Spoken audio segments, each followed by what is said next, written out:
Politics. I am Annabel Anoyo Reyes and I am City Collegians from BS Ed Major in Science. So, andito ako para ipaliwanag kung ano ba ang ibig sabihin ng CEDAW at kung ano ba ang main purpose nito sa Pilipinas. At especially, kung paano ba napopromote ng CEDAW ang gender inequality.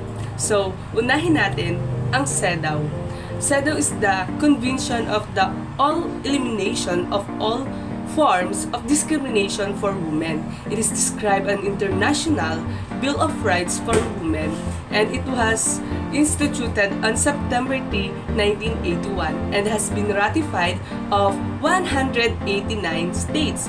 Ang CEDAW, ang ibig sabihin ng CEDAW is ito ay naglalaman o naglalayo ng mga preamble or 13 artikulo na nagsasaad ng alituntunin kung ano ang ibig sabihin at uri ng mga diskriminasyon para sa kababaihan.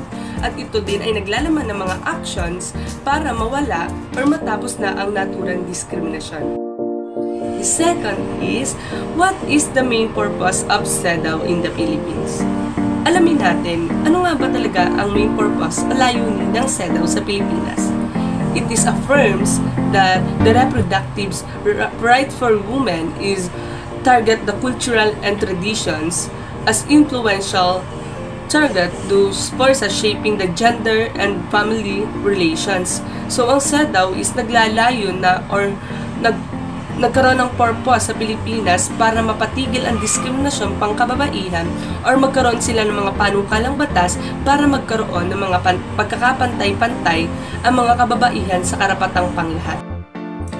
So, pangatlo naman is, how does the CEDAW promote the gender inequality? Paano nga ba napopromote ng CEDAW ang gender equality?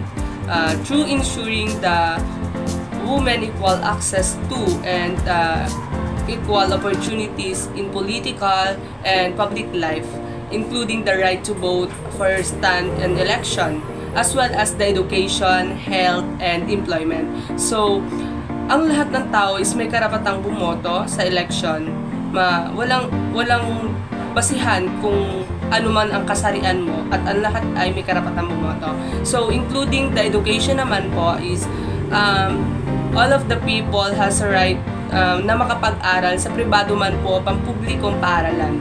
At wala din pong basihan kung mayaman or mahirap ang isang tao para lang makapag-aral. Including naman po sa health is, ang lahat po is may karapatan na patungkol sa kalusugan. Especially po sa employment, sa trabaho po is, lahat po, mapalalaki, mapababae, mapamatanda, or may disabilities ka man or wala, ang lahat po ay may karapatan makapagtrabaho kung meron ka naman pong capabilities na kakayahan na akma po sa trabahong kukunin nyo. So, ayan na.